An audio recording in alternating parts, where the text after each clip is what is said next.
नमस्कार, संसद टीवी में आपका स्वागत है। मैं हूं अखिलेश सुमन और आप देख रहे हैं राज्यसभा की कार्यवाही पर आधारित हमारा खास कार्यक्रम राज्यसभा इस हफ्ते। बजट सत्र के दूसरे चरण का यह दूसरा सप्ताह है और पहले सप्ताह से यह थोड़ा भिन्न रहा। तो आइए देखते हैं क्या खास रहा राज्यसभा में इस हफ्ते।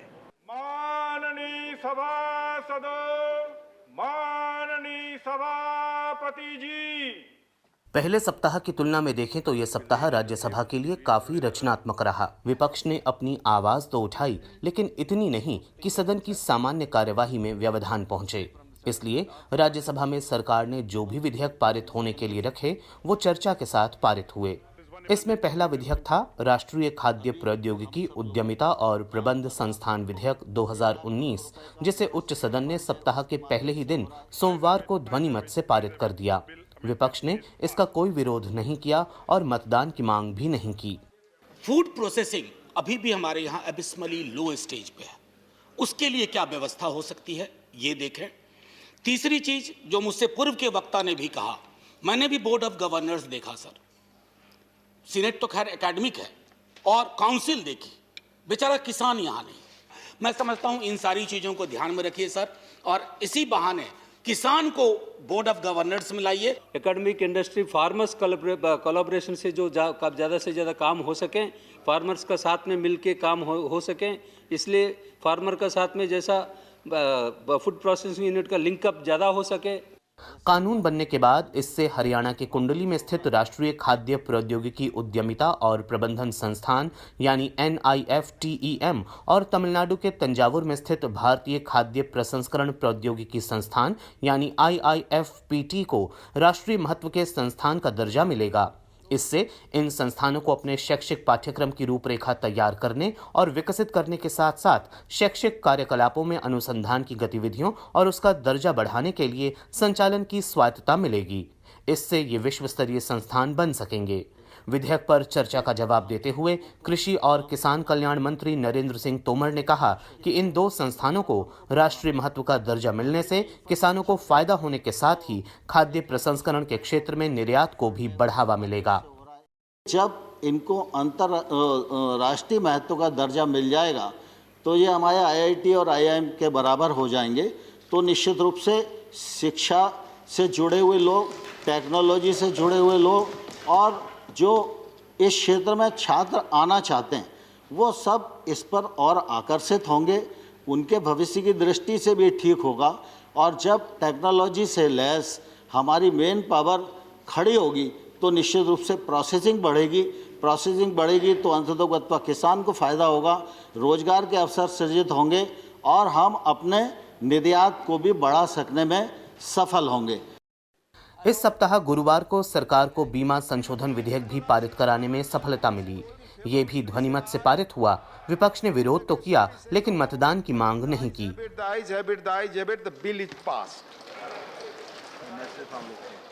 थोड़ी देर के लिए अवरोध हुआ। विपक्ष ने इसे स्थायी समिति के पास भेजने की मांग भी की, लेकिन बाद में विधेयक पर सुचारू रूप से चर्चा हुई। सत्ता पक्ष और विपक्ष के सांसदों ने अपनी बात रखी। आने वाले समय में इंश्योरेंस भी, जो में पेनेट्रेशन इतना कम है, इंश्योरेंस भी जब बल्क में लोग इंश्योरेंस कराएंगे, हर लोग इंश्योरेंस कराएंगे, तो इंश्योरेंस भी इतना सस्ता हो जाएगा कि देश का हर नागरिक इंश्योरेंस कराएगा, उसको सेफ्टी का नेट भी मिलेगा और दिमाग का सुकून भी मिलेगा।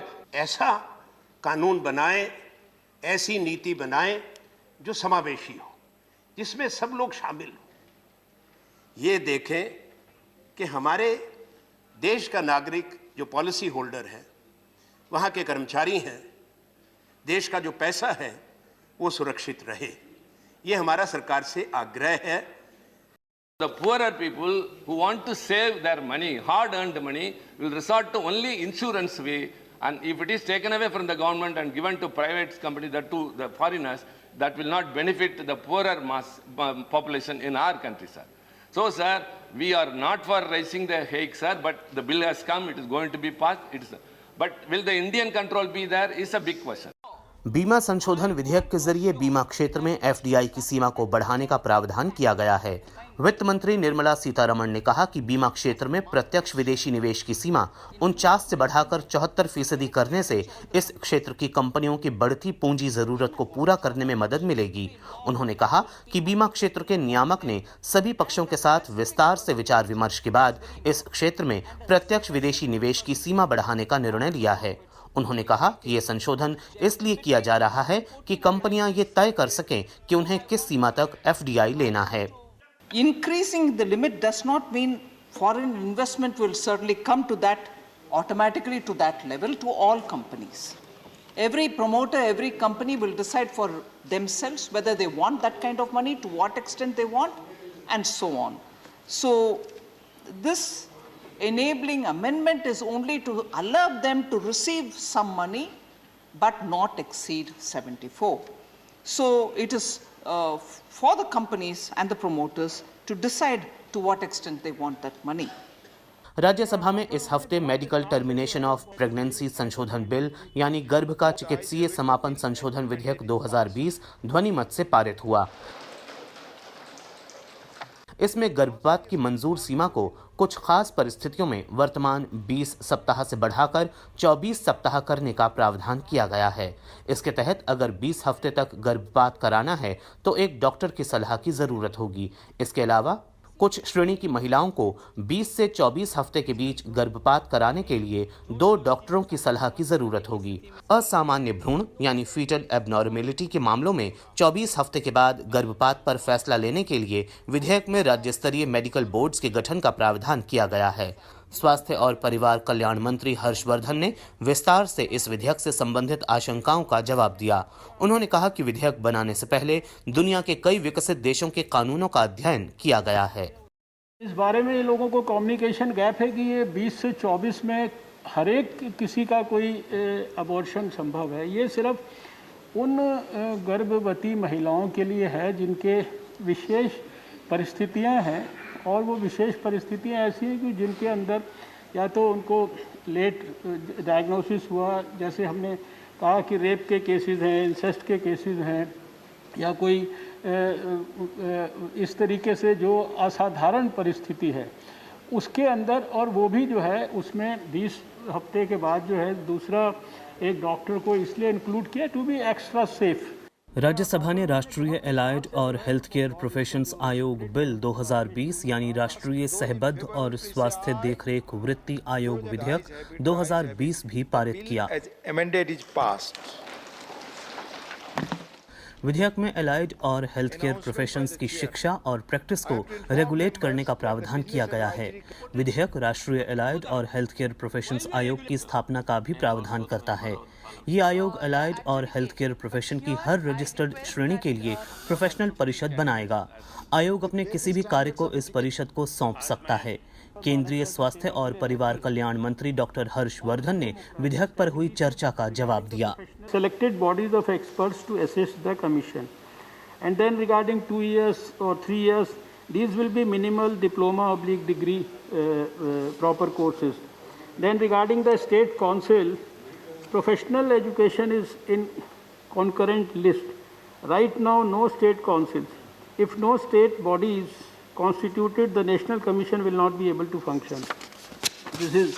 And as suggested, the composition cannot be left to states, since it is important to have uniform standards and uniform institutional structures.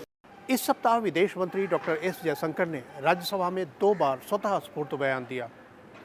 पहला बयान सोमवार को ही हुआ और यह बयान विदेश में रह रहे भारतीयों के कल्याण से संबंधित था और कोरोना काल में उनके लिए भारत सरकार ने क्या किया इसकी जानकारी उन्होंने दी। विदेश मंत्री एस जयशंकर ने सोमवार को राज्यसभा में कहा कि कोविड महामारी के बीच सरकार विदेशों में काम करने वाले लोगों के रोजगार और उच्च शिक्षा हासिल करने वाले छात्रों की चिंताओं से पूरी तरह से अवगत है। उन्होंने कहा कि सरकार भारतीय नागरिकों को उनके कार्यस्थल संबंधी देश में भेजने पर ध्यान दे रही है। इस संबंध में खाड़ी देशों पर विशेष ध्यान दिया जा रहा है क्योंकि वहां काम करने वाले भारतीय लोगों की संख्या सबसे ज्यादा है। The government is fully cognizant of the employment concerns that our people abroad have in the context of the pandemic, especially in the Gulf, there has been tremendous economic and social disruption that has impacted them. We have softened it somewhat, but the real challenges are there to be addressed. Let me assure the House that we take this as a priority. Both my MOS and myself, and indeed our ambassadors and senior officials, spend time and efforts to go into these problems in the greatest of details. We have been in touch with the most community organizations and get a regular feedback on both the health situation and economic recovery. विदेश मंत्री doctor S Jaishankar ने कहा कि विदेशों से लौटे भारतीयों के रोजगार का मुद्दा उन सभी देशों की सरकारों के साथ उठाया जा रहा है जहां से वे लौटे हैं। साथ ही ये प्रयास भी किए जा रहे हैं कि विदेशों में पढ़ रहे छात्रों का कोरोना महामारी की वजह से साल बर्बाद नहीं हो। इसके लिए भारतीय दूतावास संबंधित सरकारों के साथ संपर्क बनाए हुए हैं। We value and nurture our relationship with PIOs. The COVID pandemic was a test of our commitment on this matter, as on so many others. And whether it was the problems of the worker or the student, the professional or the tourist, we have risen to the occasion. A huge collective effort by nameless and faceless individuals from our embassies and other organizations in India and abroad made that possible. विदेश मंत्री ने corona संकट के समय विदेशों में फंसे भारतीयों की स्वदेश वापसी के प्रयासों की जानकारी भी दी। सरकार के इन प्रयासों की विपक्ष सहित सभी दलों ने प्रशंसा की। UAE was a country from where the maximum number of stranded Indians returned, followed by Saudi Arabia, USA and Qatar. 39% of the returnees were workers, 39% professionals, 6% students, about 8% visitors and 4.7% standard tourists. About the students, they've lost 1 year, and parents had paid the fee, but nobody can be blamed for that situation. As normalcy returns, will there be a special cell monitoring the students' case so that they can go back to the universities and complete their education? I join my colleagues in complimenting Honorable Minister, sir, for making it very smooth. However, I think, and he's aware, that there were certain countries from where there were issues which was difficult to handle. But particularly I'm aware of Bihari students, medical students in Russia. I'm in a pocket. विदेश मंत्री ने सदन को इस बारे में भी सूचित किया कि जो लोग कामकाज के लिए अब विदेश वापस नहीं लौटना चाहते, सरकार ने उन लोगों के कौशल से जुड़ी जानकारियां भी जुटाई हैं। राज्य सरकारें उन आंकड़ों का इस्तेमाल कर सकती हैं। विदेश मंत्री डॉक्टर एस जयशंकर का दूसरा स्वतः स्फूर्त बयान गुरुवार को आया। यह बयान भारत के वैक्सीन मैत्री अभियान से संबंधित था। उन्होंने सदन को बताया कि किस तरीके से भारत ने पूरी दुनिया के कई देशों में भारत निर्मित वैक्सीन भेज दी है और इससे एक जिम्मेदार देश के रूप में भारत की छवि दुनिया में बनी है। विदेश मंत्री डॉक्टर एस जयशंकर ने गुरुवार को राज्यसभा में वैक्सीन मैत्री पहल पर बयान दिया। इस दौरान उन्होंने जानकारी दी कि अब तक भारत ने 72 देशों को भारत में बने कोविड-19 के टीके दिए हैं। कोविड-19 टीकों के साथ दुनिया के अन्य देशों की मदद के लिए वैक्सीन मैत्री कार्यक्रम शुरू किया गया था। Vaccine Maitri began in the immediate neighborhood, starting with the Maldives, Bhutan, Bangladesh, Nepal, Sri Lanka and Myanmar, as also Mauritius and Seychelles. The extended neighborhood followed thereafter, especially the Gulf. Supplying smaller and more vulnerable nations was then the logic of reaching out to regions from Africa to the CARICOM. There was also contracts that our producers have entered into with other nations, either bilaterally or through the COVAX initiative. To date, we have supplied made in India vaccines to 72 nations across geographies. विदेश मंत्री doctor S Jaishankar ने कहा कि vaccine मैत्री कार्यक्रम की व्यापकता से भारत को लेकर दुनिया का भरोसा बढ़ा है। दुनिया भर के देशों ने सकारात्मक नजरिए से भारत को जिम्मेदार देश के रूप में मान्यता दी है। In planning and executing Vaccine Maitri, we are naturally guided by a determination to make a difference at a difficult moment for global society. Our reputation as the pharmacy of the world has been reinforced in that process. So indeed has the faith in Make in India. But more than the vaccines themselves, our policies and conduct have emerged as a source of strength for the stressed and vulnerable nations of the world. They can see that there is at least one major nation that truly believes in making vaccines accessible and affordable to others in dire need. विदेश मंत्री doctor Jaishankar ने राज्यसभा में vaccine मैत्री कार्यक्रम को लेकर सदस्यों की ओर से मांगे गए स्पष्टीकरणों का भी जवाब दिया। उन्होंने कहा कि घरेलू उपयोग के लिए देश में पर्याप्त टीके उपलब्ध हैं। The House should be aware that the supply of vaccines abroad is based on the assessment of adequate availability at home. This is continuously monitored and takes into account the requirements of our domestic vaccination program as it unfolds in different phases. An empowered committee oversees this entire process. विदेश मंत्री doctor Jaishankar ने कहा कि भारत का Covid टीका कार्यक्रम make in India की सफलता है। उन्होंने ये भी कहा कि भारत में टीकों की कीमत दुनिया में सबसे कम है। दुनिया भर के नेताओं और लोगों ने वैक्सीन मैत्री पहल की सराहना की है। राज्यसभा में इस हफ्ते 3 अहम मंत्रालयों के कामकाज पर विस्तार से चर्चा हुई। जल शक्ति मंत्रालय, रेल मंत्रालय और पर्यटन मंत्रालय। विपक्ष ने तीखे सवाल भी किए, सुझाव भी दिए और मंत्रियों ने भी जवाब देने में कोई कसर नहीं छोड़ी। और जल शक्ति मंत्री गजेंद्र सिंह शेखावत ने तो अपने जवाब देने में 1.25 घंटे लिए। सोमवार को ही जल शक्ति मंत्रालय के कामकाज पर चर्चा की शुरुआत हुई थी। विपक्ष की तरफ से कांग्रेस सांसद दिग्विजय सिंह ने मंत्रालय के काम को अपेक्षा के अनुरूप नहीं बताया, लेकिन सत्ता पक्ष के सांसद मंत्रालय के काम से खुश दिखे। पानी पर अधिकार किसका होना चाहिए? सबसे पहला है पेयजल का, उसके बाद कृषि का, फिर बिजली हाइड्रो पावर का, इकोलॉजी, एग्रो इंडस्ट्रीज, नेविगेशन वगैरह बाद में। मैं इस बात के लिए बधाई देता हूं कि सबके घर तक नल पहुंचाने के लिए आपने संकल्प लिया 2024 तक। आपको बधाई। लेकिन जिस प्रकार से आपका मंत्रालय काम कर रहा है, मुझे नहीं लगता कि आप 60,000 करोड़ का जो बजट आपको मिला है आप खर्च कर पाएंगे। जो हमारे भाई उधर से भी बता रहे थे, नीति आयोग की रिपोर्ट भी, कि ऐसे कई जिले हैं जहां पानी खत्म होने की कगार पर है। वास्तव में अगर इसके बारे में पहले सोचा होता तो आज चेन्नई जैसे और दिल्ली जैसे, बॉम्बे और कलकत्ता जैसे जिले आज ये पानी की मार से जूझते नहीं होते। मंगलवार को जल शक्ति मंत्री गजेंद्र सिंह शेखावत ने विपक्ष की आशंकाओं और आरोपों पर विस्तार से जवाब दिया। उन्होंने कहा कि देश के सभी 700 जिलों में 22 मार्च से जल शक्ति अभियान का दूसरा चरण शुरू होगा। माननीय प्रधानमंत्री जी के करकमलों से आगामी 22 मार्च से हम पूरे देश में जल शक्ति अभियान एक बार फिर शुरू कर रहे हैं। अब की बार 700 के 700 जिलों में प्रारंभ कर रहे हैं और 700 के 700 जिलों में इस तरह की वाटर कंजर्वेशन एक्टिविटीज को प्रारंभ कर रहे हैं। जल शक्ति मंत्री गजेंद्र सिंह शेखावत ने जानकारी दी कि सरकार ने पीने के पानी की गुणवत्ता की जांच के लिए देश के हर जिले में हर ब्लॉक में प्रयोगशाला स्थापित करने की योजना पर काम शुरू कर दिया है।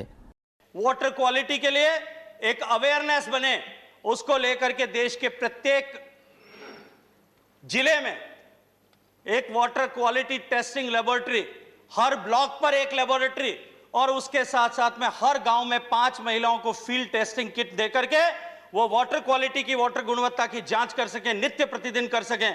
इस तक हमने काम प्रारंभ कर दिया है और एक ऐसा प्लेटफॉर्म क्रिएट किया है जिसके ऊपर इन सारे टेस्ट की रिपोर्ट्स और रिक्विजिशन दोनों जो है वो रजिस्टर होंगी और देश में एक रिपोजिटरी बनेगी, ताकि देश में आने वाले समय में किस जगह पे किस तरह से पानी की गुणवत्ता में परिवर्तन हो रहा है उसका उसका अध्ययन किया जा सके और उसके अनुरूप पॉलिसीज बनाई जाए। राज्यसभा में इस हफ्ते रेल मंत्रालय के कामकाज पर भी चर्चा हुई।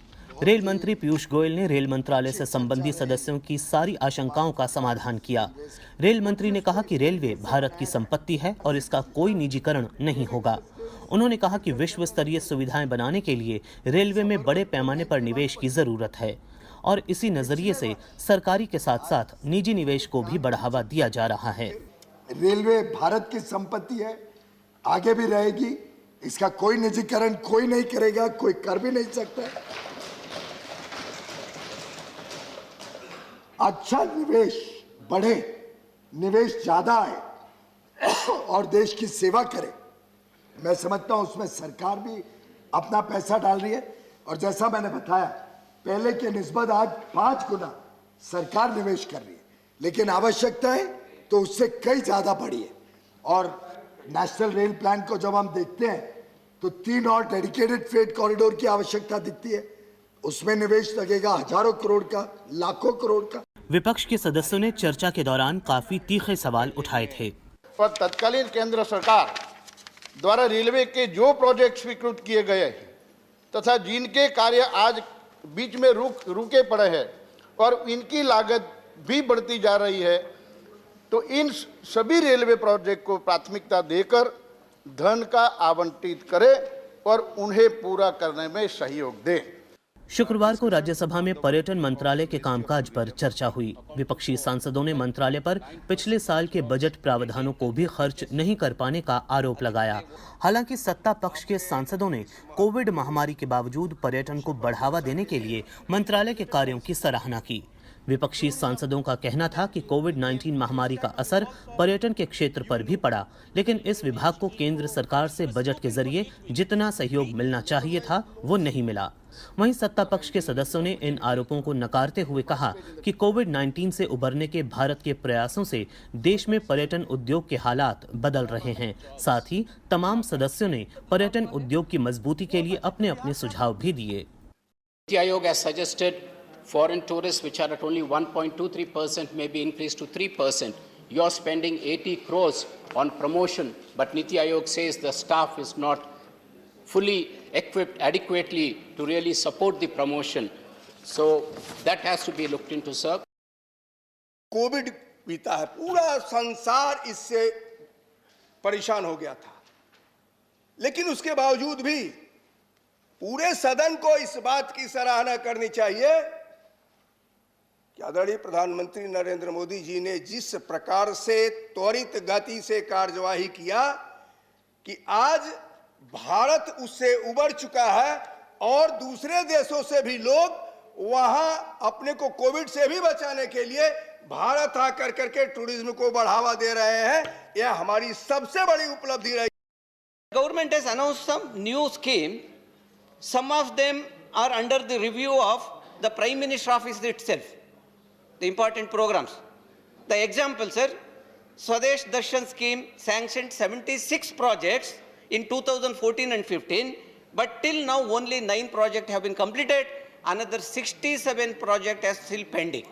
The increased allocation to tourism infrastructure that one honorable member was talking about, though encouraging, is not enough.